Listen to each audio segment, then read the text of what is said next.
This is the After Party, live with Kim McAllister. Pick a couch, grab a drink, and settle into the conversation.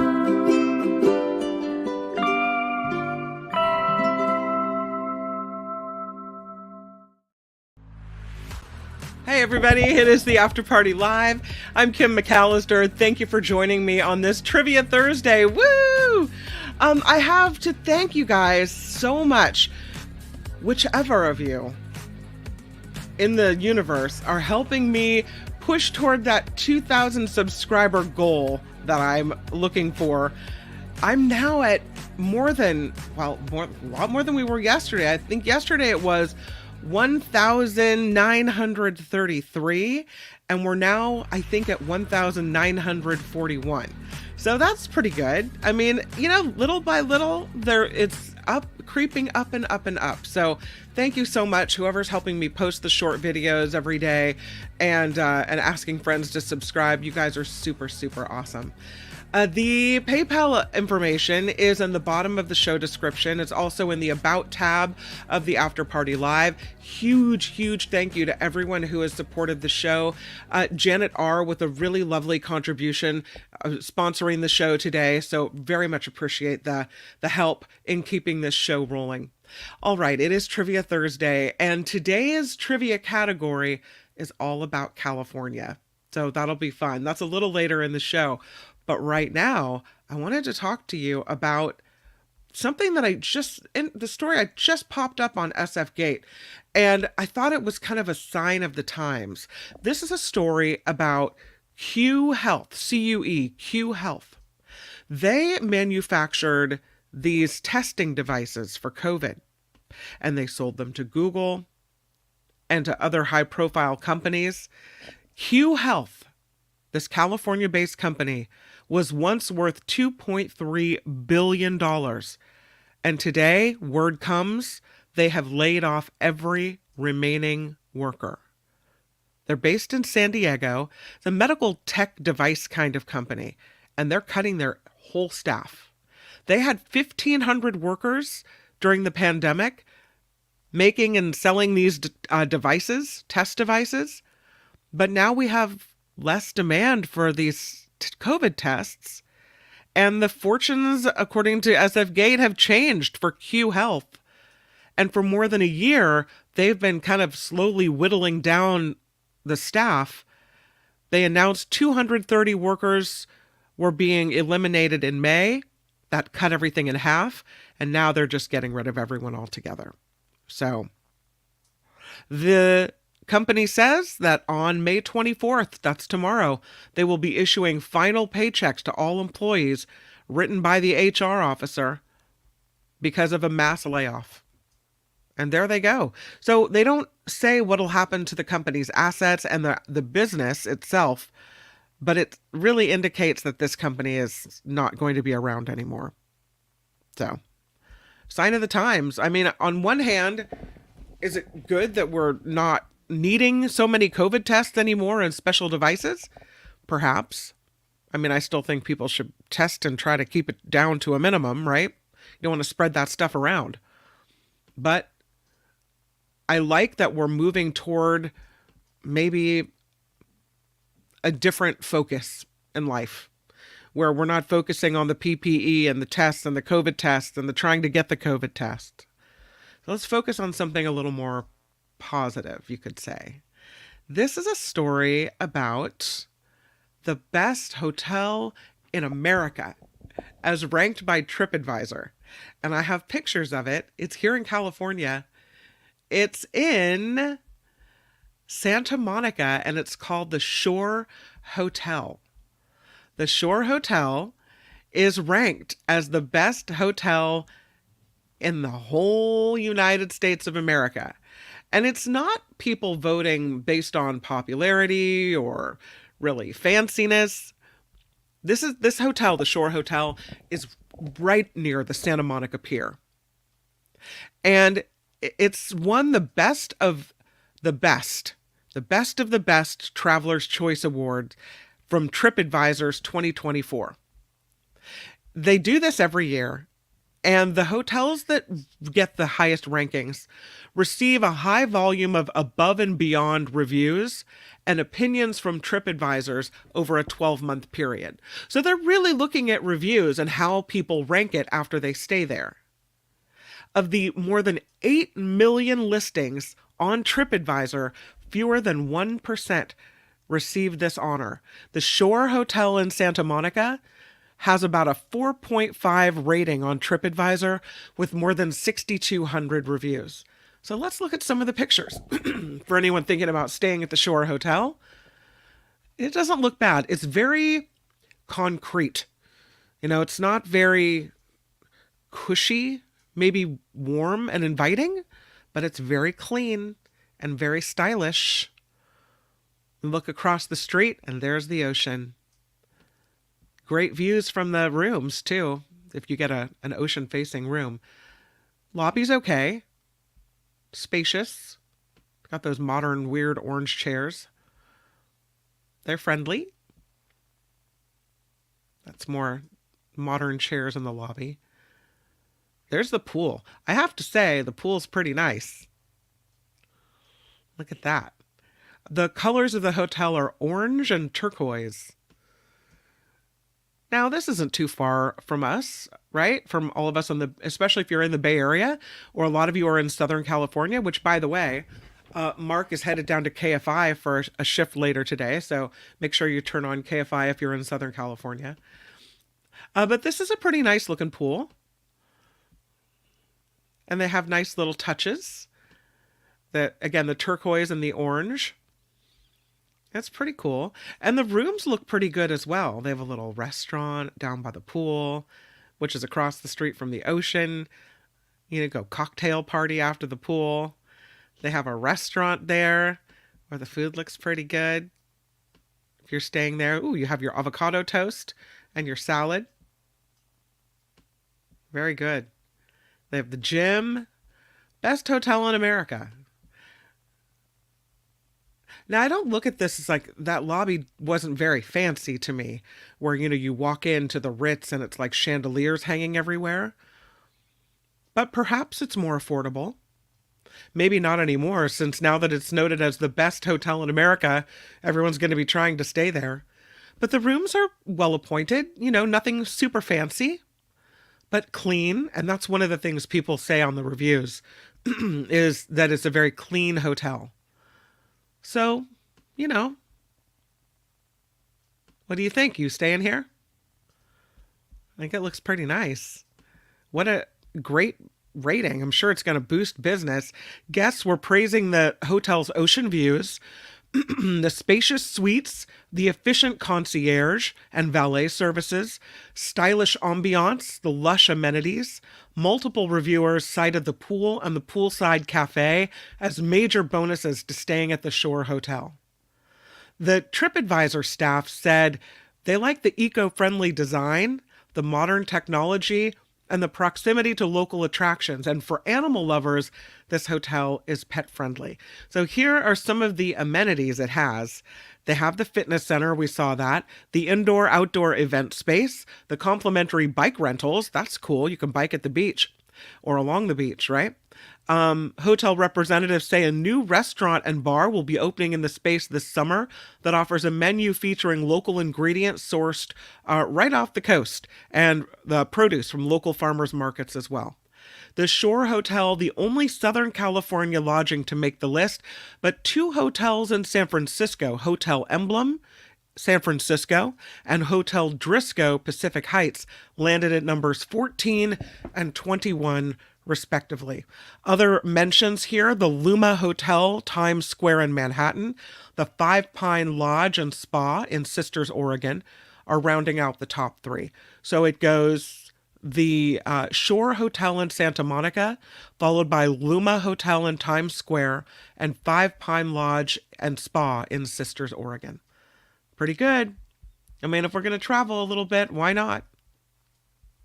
All right. Well, from the dream of travel, now to the love of Taco Bell. I guess Taco Bell was talked into putting up pictures, paintings in all of its restaurants. They're rather artsy. Yeah. So this guy is the artist, and he goes to Taco Bell and he says, "Look, I would love," his name is Mark Smith. He says, "I would love to do these beautiful paintings for you, and you can roll them out in almost all Taco Bell locations across the United States. I'll make you 3 paintings that you can hang in your restaurants, and people won't be able to see them anywhere else except Taco Bell." And it was a really expensive endeavor for Taco Bell. The paintings are stretched on canvas. They had to then hang them in each store to make them feel like real art instead of a branded message. And they did it, and Taco Bell signed on.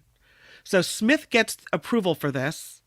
And in 2003, these Taco Bell paintings, 3 paintings, distributed to mostly each store. He's also done work, Mr. Smith, for Absolute Vodka, Daimler Chrysler, the Olympics.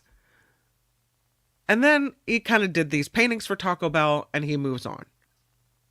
Well, in 2015, there was a thief that took one of these paintings from a Taco Bell in Ohio. And then apparently there were other paintings stolen from Taco Bell. And then other paintings started to be stolen from Taco Bell. And other paintings. And it turned into this thing to go steal paintings from Taco Bell and offer them online. Look at the listing. Rare large Taco Bell canvas. Mark T. Smith. Collectible art painting. $10,000. Wow. This is what's happening. So now these Taco Bell prints have an underground art market. They're listed for sale for as much as 10 grand a piece. Smith, the artist, says he's aware of all this, and he's shocked by how outrageously expensive the prints have become. Originally, they were like $157 for Taco Bell to make and put up. He said he doesn't know how people keep getting their hands on these things. He said, one eBay seller said, I'm a little nervous about this. That he went after he bought one. Yeah. The person told SF Gate, "I don't want to get anyone in trouble, but the man I purchased it from renovates Taco Bells. And he said they throw these out sometimes now because they don't know what to do with them." I don't know. But apparently, if you see a Taco Bell painting in the dumpster, it can be worth some big bucks. 2 animals now. Look at this little guy. This is a kangaroo. You would think this is a picture from Australia, but it is not. It is from Texas. Well, at least that's where the photo was taken. This escaped kangaroo was hopping all over the place in a Texas neighborhood in Lufkin, Texas. Police were called out when someone called the department and said, "There's a kangaroo." Somebody had this kangaroo as maybe a pet in their home, and it got loose and started wandering around the neighborhood. I mean, really. The police said the kangaroo was safely returned to its owner. The owner told police that the kangaroo went missing after her husband left a gate open. No word as to whether it's legal to keep a kangaroo at your house in Texas. I mean, maybe if it was a sanctuary, but this looks like it's in just a neighborhood. So I don't know. Anyway, the kangaroo is back safely where it needs to be. This is an interesting video. We all knew that chimpanzees were really, really smart, right? Well, I guess sometimes at this zoo, people accidentally lose items over the railing. Kids throw stuff. It's not cool, but it happens. This smart chimp is able to return the items. This chimpanzee has returned a lot of things, including this child zoo or shoe that someone dropped. You can see him there. He's got the shoe in his mouth, and it's quite a throw for him to make, but he knows, and he's done it before, that he has to chuck it up and over the railing. And there it goes. And they catch the shoe, and they distribute it back to the right person. There you go. Thanks, chimp. The zoo, again, says that this chimp has done such things before, that it's not the first time. What a smart little chimp. I'm going to call him a little chimp, big chimp, whatever. Regular sized chimp. Yeah. I call him a very helpful chimp. And, I mean, again, it's an accident. It's not like people are dumping stuff in there on purpose. This happened at the Shendioshan Wild Animal Nature Reserve in Weihai City, Shandong Province in China. The chimp's name is Dong Dong. So it comes into his enclosure, and then he's playing with it for a little bit after the shoe was dropped into the habitat by a child. And this 14-year-old chimp then, as you saw, threw the shoe back into the crowd. The zookeeper says Dong Dong is a highly intelligent chimp, and he has been witnessed returning lost property to visitors in the past as well. Interestingly, an elephant at this same facility was recently filmed performing a similar service for a child whose shoe fell into the paddock. So these animals, man, I think they're a lot smarter than people give them credit for. Really cool.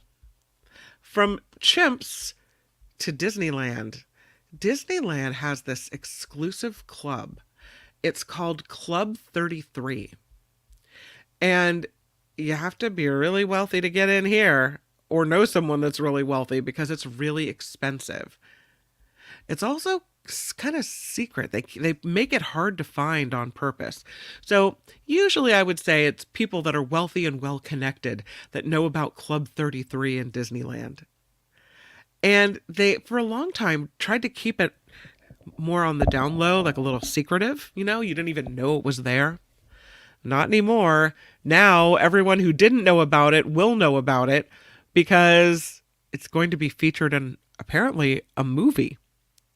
The screenwriter behind Goosebumps and Shazam, his name is Darren Lemke, he has now been hired to write a script for Club 33. It's a movie. And the Deadpool and Wolverine director, Sean Levy, Dan Levine, and Dan Cohen are producing it through 21 Laps Entertainment, which is the company behind Stranger Things and All the Light We Cannot See. The Club 33 movie centers around an aspiring detective who receives a mysterious invite to the club.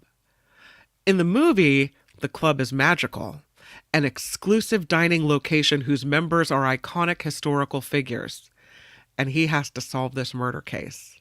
So it's going to be a little bit, they say, like have the vibe of Clue and Night at the Museum. A lot of people walk right by Club 33, don't even know what it is in Disneyland. But even if you do know where it is, very hard to get in. It opened in 1967, just a few months after Walt Disney's death in 1966. It was inspired by the VIP lounges that Disney experienced at the New York World's Fair in 1964. It's in New Orleans Square on Royal Street, right around the corner from the Pirates of the Caribbean ride. It costs $25,000 to become a member initially, and then $10,000 a year thereafter for your dues. And there are hundreds of people on the waiting list for this. It can take more than 10 years to get an invitation to cough up your 25 grand. Can you believe it? There are celebrities that are members. They all have connections to Disney, like Tom Hanks, Elton John, Christina Aguilera. So get ready for the Club 33 movie. There's a lot of older people that are smoking pot these days. Now it's legal. And, there are people with aches and pains and maybe need a little relief.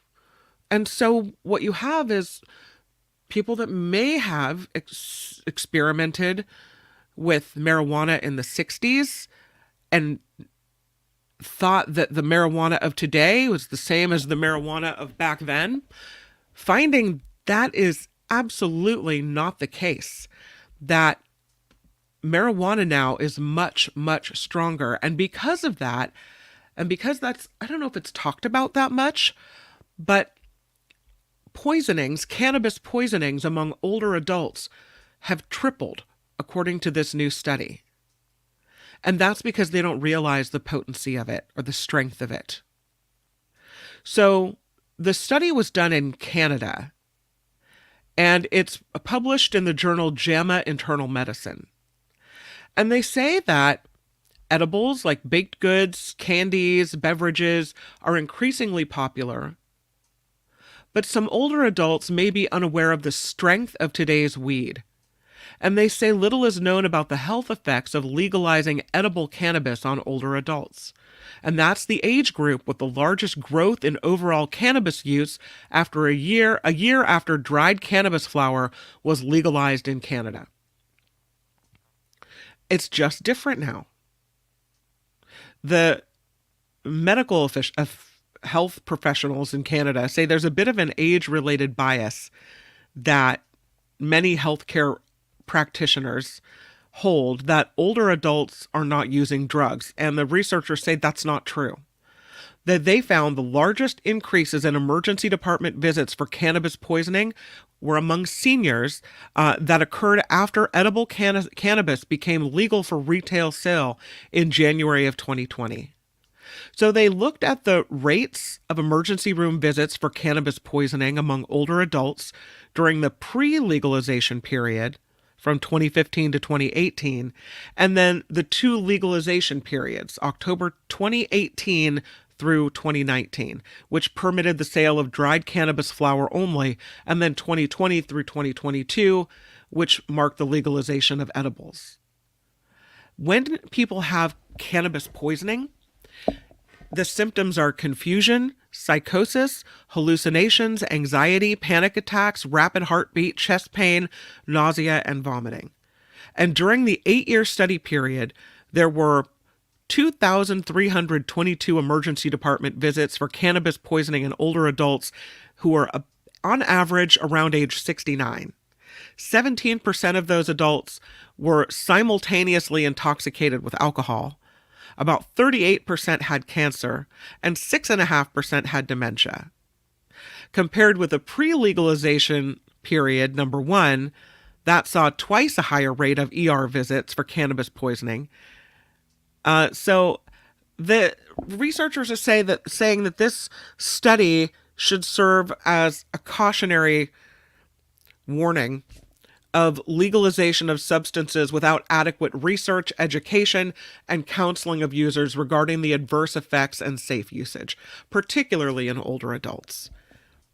Make people aware of what it is they're going to be consuming. It's not the pot that you smoked in high school. It's different now. So you don't want anyone to get hurt or feel sicker because of it. We'll go to some science. I have so many stories, but we also have trivia to do today. Check out that cool picture. This story from CNN regarding the magnetic field of the sun. And scientists say they've now found where the sun's magnetic field originates. The sun has this powerful magnetic field, and that's what creates sunspots on the star's surface. It's also where we get the solar storms, like the one that we just had that ended up with all the northern lights everywhere.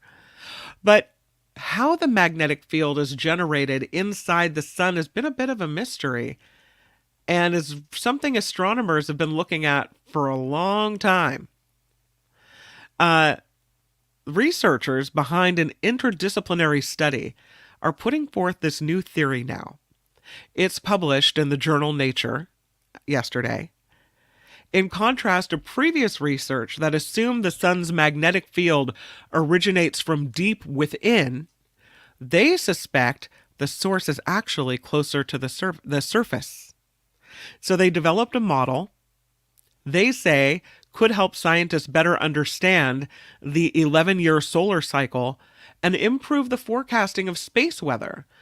We know it can disrupt GPS and communication satellites, and of course bring those auroras.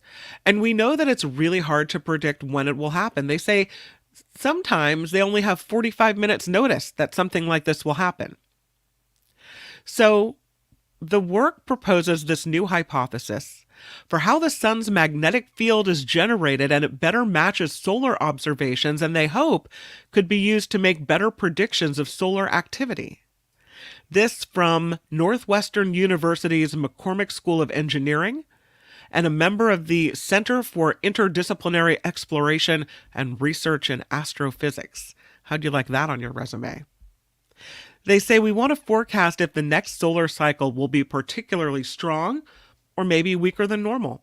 And the previous models, assuming the solar magnetic field is generated from deep within the sun, haven't really been able to make those forecasts really accurate or determine whether the next cycle will be strong or whether it will be weak. They think the number of sunspots track with the strength of the magnetic field within the sun. They think the 11-year sunspot cycle is reflecting a cycle in the strength of the sun's interior magnetic field. Very hard, they say, to see the sun's magnetic field lines looping through the solar atmosphere. Kind of like this, that they kind of look like a web of magnetic structures. Much more complicated than what we've got going on Earth. Anyway, they developed this big model. They say the solar observations have given us a really good idea for how material moves around inside the sun.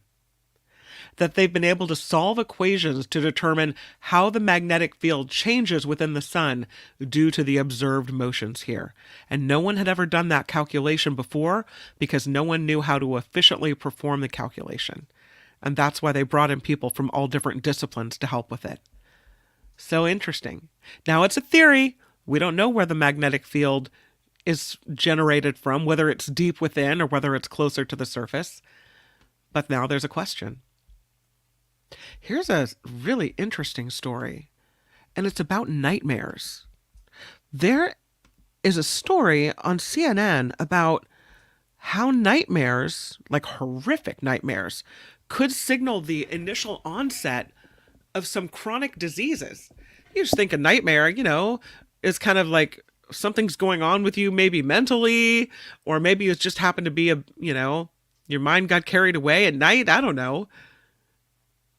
I guess that in certain situations, in this new study published this week in the journal eClinical Medicine, nightmares and or daymares, which are dreamlike hallucinations that appear when we're awake, could be little-known signs of the onset of lupus or other systemic autoimmune diseases like rheumatoid arthritis. The unusual symptoms, according to researchers, could also be a signal that an established disease may be about to intensely worsen or flare and require medical treatment. This, according to the lead study author, who is Melanie Sloan, a researcher in the Department of Public Health and Primary Care at the University of Cambridge in the United Kingdom. Particularly with lupus, she said, which is well known for affecting multiple organs, including the brain, but she said they also found these patterns of symptoms in other rheumatological diseases like rheumatoid arthritis, Sjogren's syndrome, and systemic sclerosis. Cognitive problems and many of these other neuropsychiatric symptoms that they studied can have a huge influence on people's lives, their ability to work, to socialize, to have as much of a normal life as possible.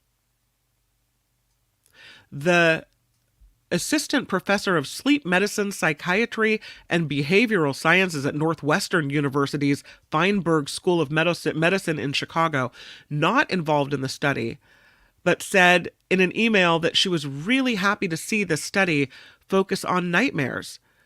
She said, although nightmares are a distressing problem in many medical and psychiatric conditions, they rarely get focused on except in the context of PTSD. So, there was a recent study that showed 18% of people with long COVID have frequent nightmares, compared to the general population with the prevalence of nightmares about 5%. So, hearing the patient perspective is critical so that research and clinical care can be guided by what's important to the patients. And they say doctors and patients need to know. So interesting how your body could be telling you something in weird ways. The story out of CNN, if you want to take a look at it, but I thought that was fascinating. There is, and then we'll get to trivia, but I wanted to show you this property in Healdsburg. It's for sale for $2 million. You get a pool and 5 acres because the house burned down in the Kincaid fire. The property is apparently pretty valuable. It is, I will say, prime wine country. You can see the vineyards in the background there. But other than the land, all you really get with this is the pool. There are plans, that you do get the plans if you want them, for the construction of a new home, which will cost you about $3 or $4 million, depending. This is on Chalk Hill Road. The small ranch-style home that was there burned down in the Kincaid fire in 2019. And so now the only thing left is this infinity pool overlooking Mount St. Helena. Again, 5-acre property listed for $1.995 million. It's on that. Have you seen the Zillow Gone Wild account on X? That's where they found it. They say everybody wants a pool, but having a house can be a lot of work. Fortunately for us, this property solves that issue. Again, really, really great area, except for the wildfire danger. Huge in the wine country.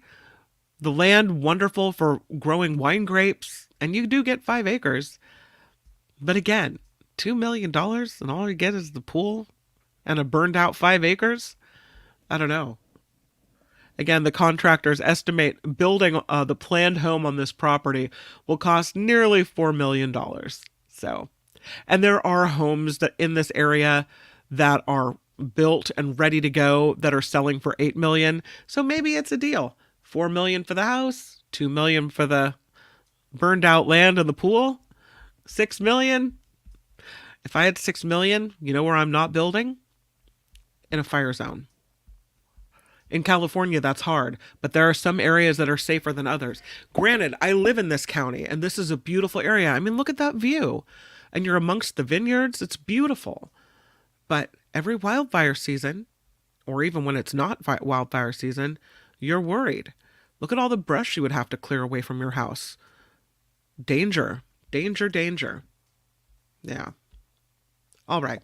Let's move it. Let's move it, because it is Trivia Thursday. Woohoo! And the category today is California.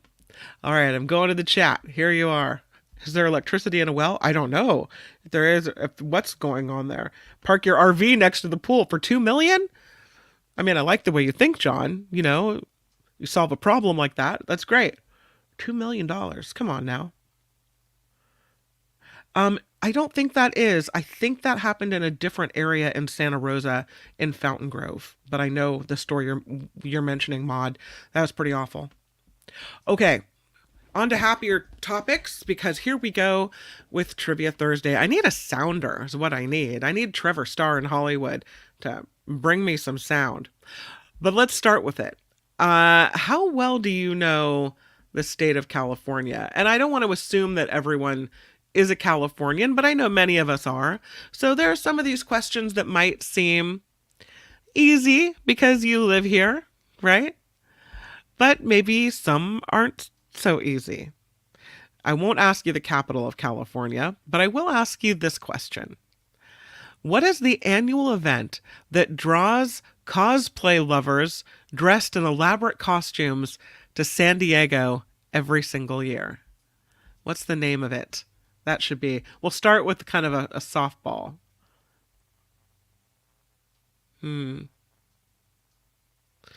Oh, sorry, Wes. The good thing for you is it's recorded, so. And it was a good show, too. I liked it. Comic-Con. That's right, Comic-Con. They They say it is Comic-Con. They say, good job, everyone got it, looks like. They say that it is technically San Diego Comic-Con International, but whatever. In which city was In-N-Out Burger's original drive-through restaurant located?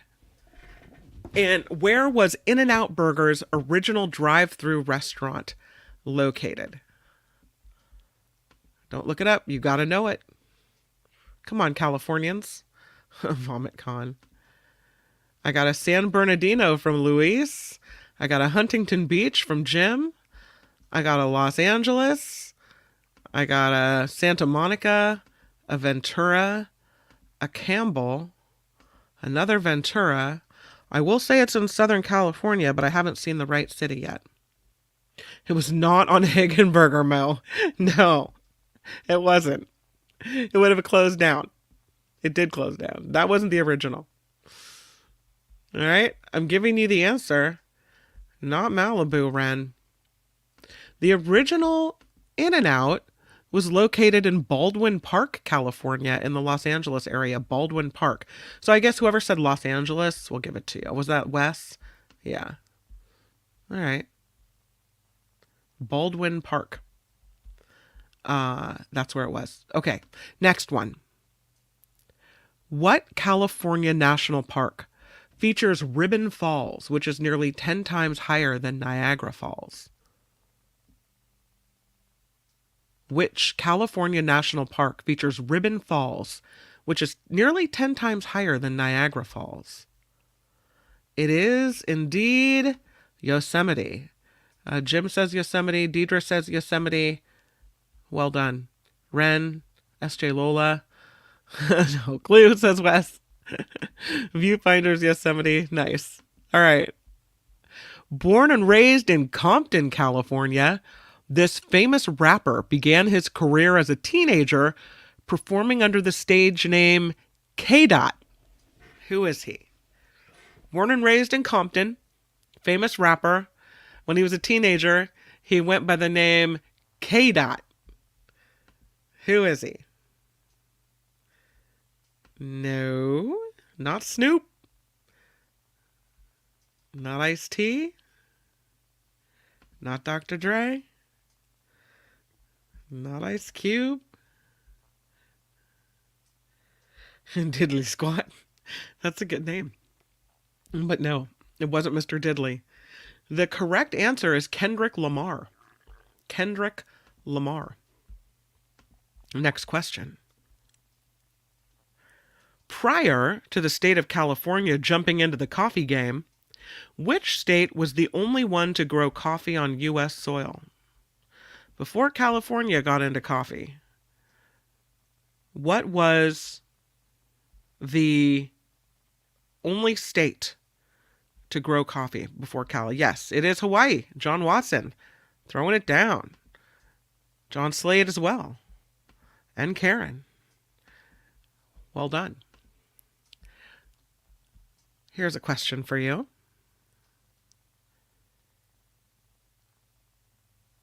Too easy. Too easy. Okay. The remains of which Ice Age creature were unearthed by construction workers in 2005 in Southern California? Which Ice Age creature unearthed in Southern California in 2005? That was so easy, right? It was a mammoth. Yeah. A mammoth. I need to make it harder, don't I? In which city can you find the famous Winchester Mystery House built by the widow of the Winchester rifle fortune and features bizarre architectural features like staircases that lead to nowhere? In which city is that? Yeah, San Jose. Deidre with fast fingers today. San Jose. That's right. Am I making these too easy? Should I toughen it up a little bit? In which city can you find the Bowers Museum, featuring exhibits on world cultures and art from around the globe? The Bowers Museum. Which city is that in? Oh, Sandy was faster? Sorry, did I miss it? You were so fast that I didn't scroll up high enough. My bad. Santa Ana, says Luis. Santa Ana is correct, Luis. That is right. Who can list the ingredients that typically make up a California-style burrito? Who can list the ingredients that make up a California-style burrito? Do you ever order that? Applesauce. No. Yeah, these are all questions related to California. We're going to our home state today. Sandy says beans, cheese, avocado, sour cream, pico de gallo, maybe chicken. You're not too far off. There's some other things in there. Avocado, lettuce, tomato. I'll give you the answer. We'll see who pops up with it here in a second. A California-style burrito often includes a large flour tortilla filled with carne asada, grilled steak, French fries, cheese, guacamole, salsa or pico de gallo. Some variations include sour cream, rice, or beans, but the fries are the thing that defines it the most. Did anybody get fries? If you got fries, I'm going to give it to you. I'm going to give it to you. I didn't see anybody have fries. Did you know that was a California-style burrito? I didn't either. Which is the name, or what is the name, of the touristy street in Los Angeles known for its movie studios and celebrity handprints? What's the name of the touristy street in Los Angeles known for its movie studios and celebrity handprints? Murphy says NorCal doesn't do that. We don't do French fries in your burrito. I have never seen that. I did not know until today or last night that was a California-style burrito. Yeah. It is indeed Hollywood Boulevard. Sandy gets it. Did somebody else? Not Sunset. It's Hollywood Boulevard. Yeah. Good job. That is the touristy street. That's where the movie studios are, the celebrity handprints are, etc. What is the name of the famous street in San Francisco known for its colorful houses and panoramic views of the city that was even featured in the TV show Full House? Now, they've gotten this wrong, so this is not true. You know what? You know what they say? Listen to how wrong they are. This is how much more of a Californian I am than the trivia people. They say, what is the name of the famous street in San Francisco known for its colorful houses and panoramic views of the city? And their answer is Painted Ladies. Painted Ladies are a type of what we call Victorian houses that are painted colorfully. So that's not the name of the street. Please. Come on now. That's lame. How about this? What's the name of the always buzzing neighborhood in San Francisco that's known for its Italian restaurants and cafes like Cafe Trieste, Sotomare, and Betty Lou's? Always buzzing neighborhood in San Francisco known for its Italian restaurants. No. It is North Beach. North Beach, North Beach. Nice. Yeah. And that would be correct. That would have been the correct answer, Murphy. Yeah. And it is North Beach. You guys, a lot of you got it. Good job. Can you name all 6 hikes or peaks that make up the 6-pack of peaks challenge? The 6-pack of peaks challenge. 6 peaks. It looks like most of them are in Southern California, or all. I'd never heard of the 6 peaks challenge. Have you? Naren's like, no. No, we can't name those. Nope. When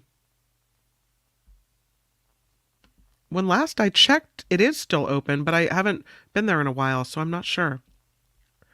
Deidre says I can only get McKinley.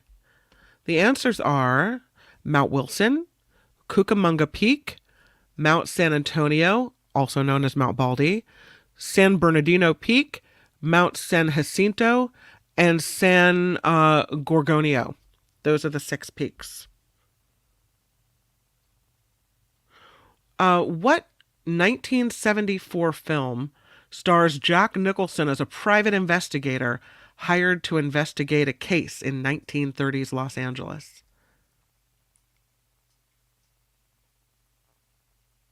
Do we know? What 1974 film stars Jack Nicholson as a PI hired to investigate a case in 1930s Los Angeles? You got it. It's Chinatown. Yep. John got it. Deidre got it. John Slade got it. A lot of you. Good job. Here's another one for you. From which U.S. city and state did Peet's Coffee originate? From which U.S. city and state did Peet's Coffee originate?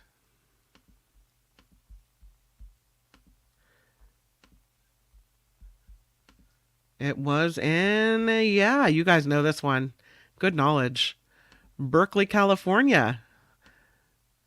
John and Wes and Ren. Looks like everyone's getting it. Good job. Here is a question for you. What pizza chain whose logo features a palm tree was founded by 2 former federal prosecutors in Beverly Hills? What pizza chain whose logo features a palm tree was founded by 2 former federal prosecutors in Beverly Hills? Yep, CPK, California Pizza Kitchen. California Pizza Kitchen. That's right.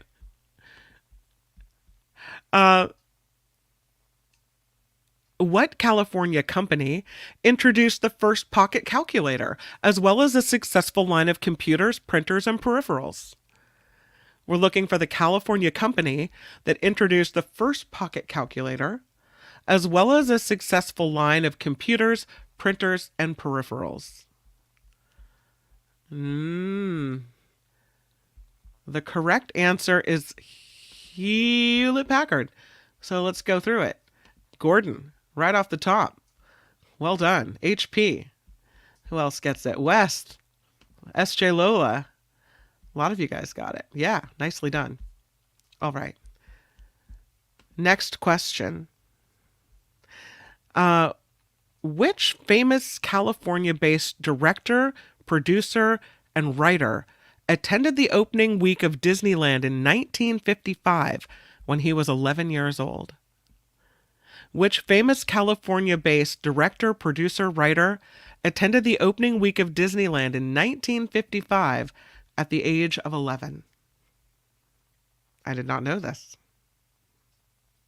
It was not Chuck Norris, but it was George Lucas. That's right. Sandy gets it. John gets it. Viewfinders gets it. Yep, George Lucas. When he was 11. That's cool.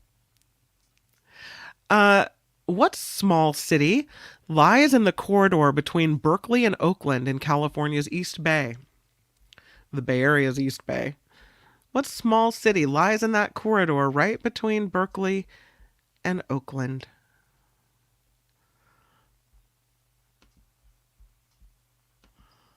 Albany, Piedmont. It's Emeryville is the answer they were looking for, although I don't think all the other answers are wrong. Yeah. Emeryville is what the answer is.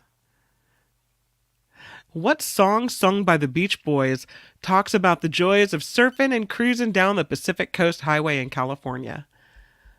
What song by the Beach Boys talks about the joys of surfing and cruising down the Pacific Coast Highway in California? Not California Girl. It is Surfing USA, Sandy. Yep, that's what it is. That's right. See if you can get this one, also music related. What song by the Mamas and the Papas talks about the beauty and allure of California? Mamas and the Papas song. Beauty and allure of California. Yep, California. I knew it was going to be really fast on that one. California Dreamin'. Exactly. All right, more California questions. The popular tourist attraction located in the redwood forests of Santa Cruz, known for its unusual gravitational and optical illusions that makes visitors feel like they're standing at odd angles. What is it called? This popular tourist attraction in the Santa Cruz area that are, yep, mystery spot. Mystery. It's the mystery spot. Trees of mystery, I think, are northward in the redwood forests, like near Leggett, maybe? This is called the mystery spot. Yeah. And I guess something happens with gravity where you feel like you're standing at a weird angle. Here's a question for you. What famous author lived in Big Sur and wrote several books about the area? What famous author lived in Big Sur and wrote several books about the area? I'm afraid to give you the names of the books because I think you might know them. Yeah, it's Kerouac. He wrote Big Sur and he wrote On the Road. Nicely done. Here's a question for you too. What popular online auction company was founded in 1995 out of San Jose? Popular online auction company founded in 1995 out of San Jose. Deidre gets it. It is eBay. Founded in 1995. Yeah, you guys all got it really fast. Nicely done. A 2021 wildfire in Northern California burned through a town associated with the 19th century gold rush. The town's name that was burned ends in Ville. So you have to fill in the blank. Blankville. What was the name of the town or the ville that was burned in 2021? It was associated with the gold rush. Blankville. Not Placerville, but yes, Blue Spark, it was Greenville.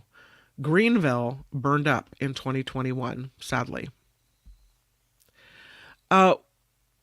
What California National Park, located in the southern Sierra Nevadas, is named after a tree species found in the park, which is a variety of redwood? California National Park in the southern Sierra Nevadas, named after a tree species found in the park. Yes, it is Sequoia. Sequoia National Park. You guys got that one fast.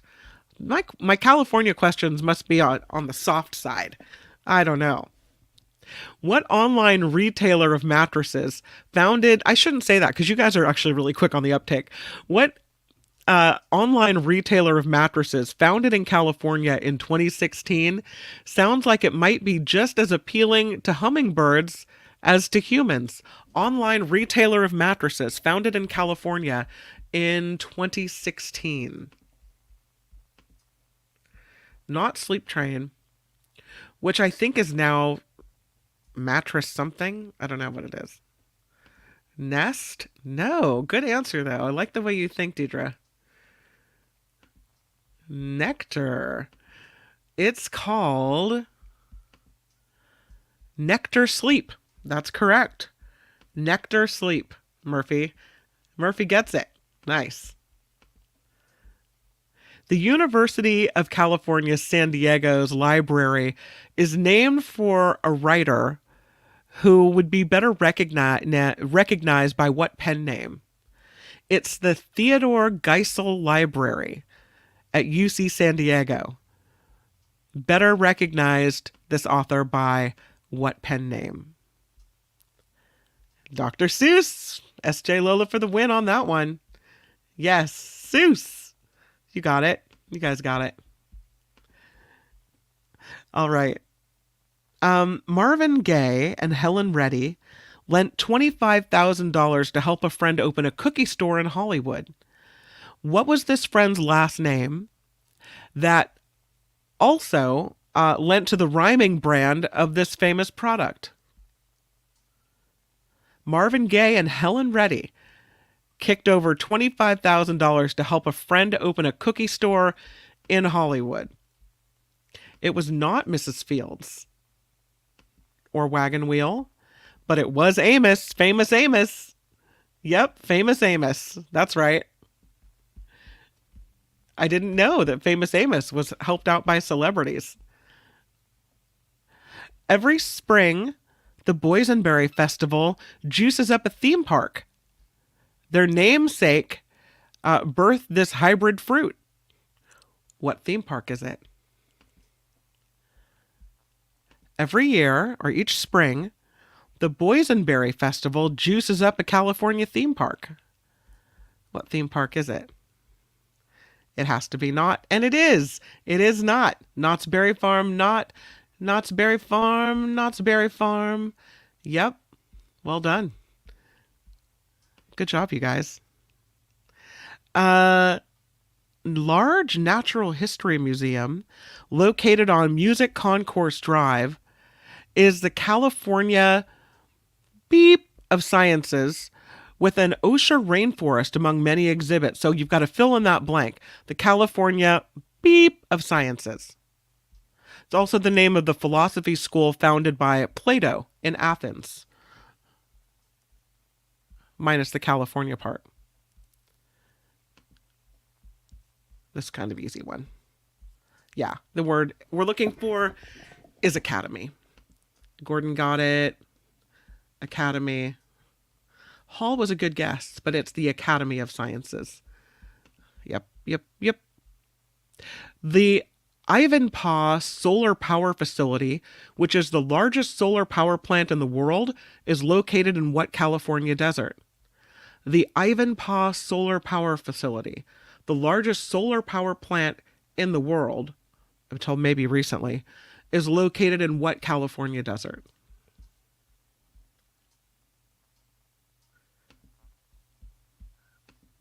It is the Mojave Desert. Woohoo! Nice. I like it. In 1902, the Michigan Wolverines pitched a 49-0 shutout against Stanford in the first college football bowl game ever played. Where did it take place? They say pitched. That means baseball to me, but this is a football game. Michigan against Stanford, 1902, first ever college bowl game. Yep, Rose Bowl. That's right. You'd think Kezar Stadium, but it was the Rose Bowl, and it was, I will also accept, Pasadena. That's right. You guys are so good and so fast. I'm telling you. What name is shared by the capital of Costa Rica and the most populous city in Northern California? I would always have to put a California after if I was looking for a temperature. What name is shared by the capital of Costa Rica and the most populous city in Northern California? Deidre, slamming in there for San Jose. That is correct. San Ho, says Blue Spark. Murphy gets it. SJ Lola gets it. Yep, San Jose. That's right. All right, we'll do just a few more because we have about 2 more minutes left. I don't want to take a lot of your time, but I'll take just enough. What drink boasts on their website that they've been riding the wave of fruit punch fun for more than 80 years, even though the drink was first concocted in California? Despite its name, the drink was first concocted in California. What drink, riding the wave of fruit punch fun, was developed in California? Yeah, Hawaiian Punch. Sandy said Hawaiian Punch as well. You guys got it. You guys are quick. Yep, Hawaiian Punch. So, Hawaiian Punch developed in California. Nice try, Hawaiian Punch. We get you. This is kind of a down party killer. What serial killer was never caught after a string of California murders in the 20th century? This killer self-identified with a cross circle symbol. Serial killer never caught after a string of California murders identified with a cross symbol. Yes, it is, or it was, the Zodiac. That's right. The Zodiac killer. Wish they'd been caught.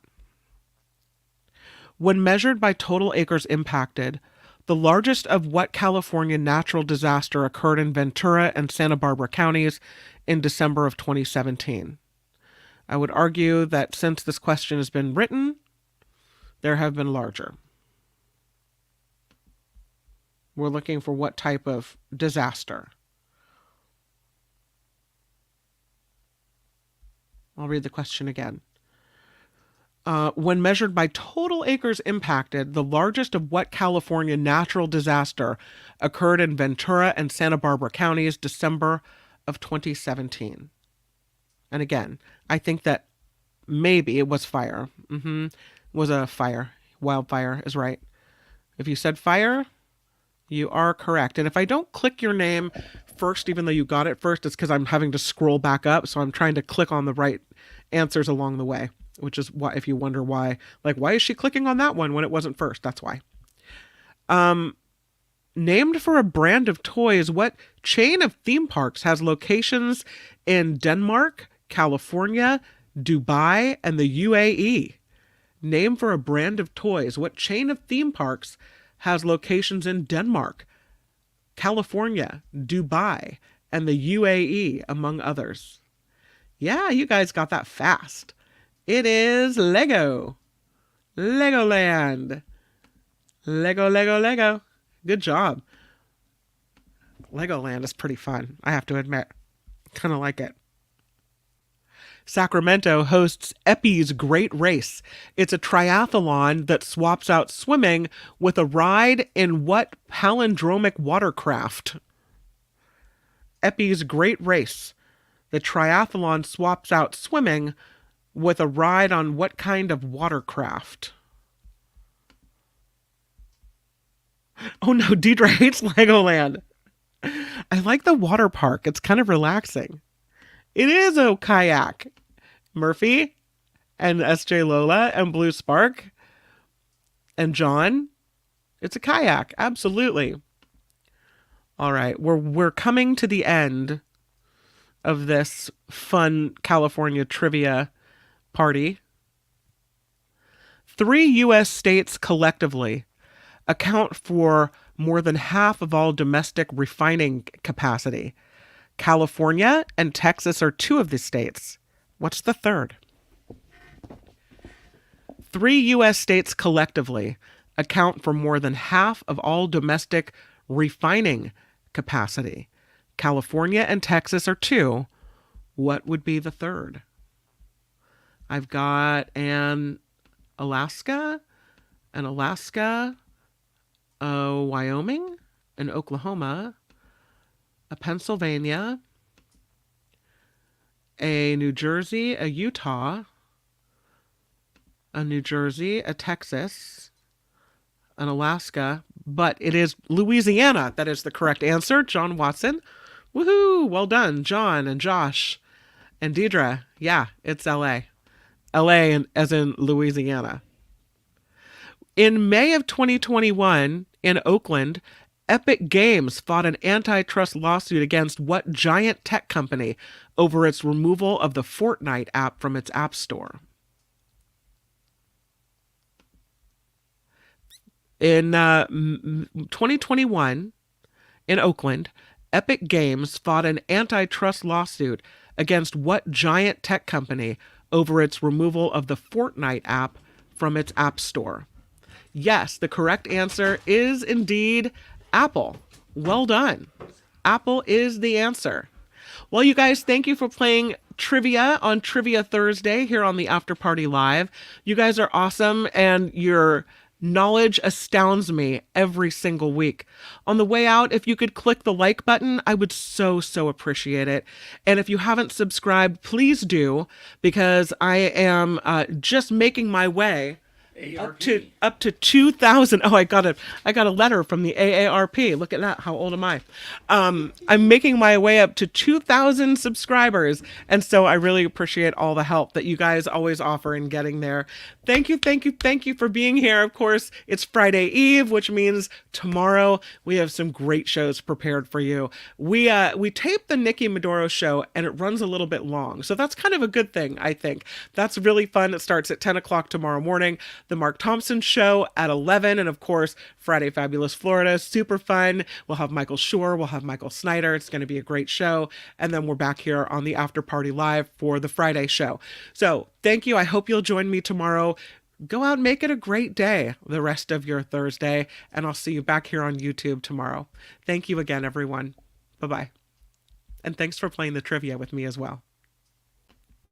The After Party Live would like to thank the following contributors and viewers like you.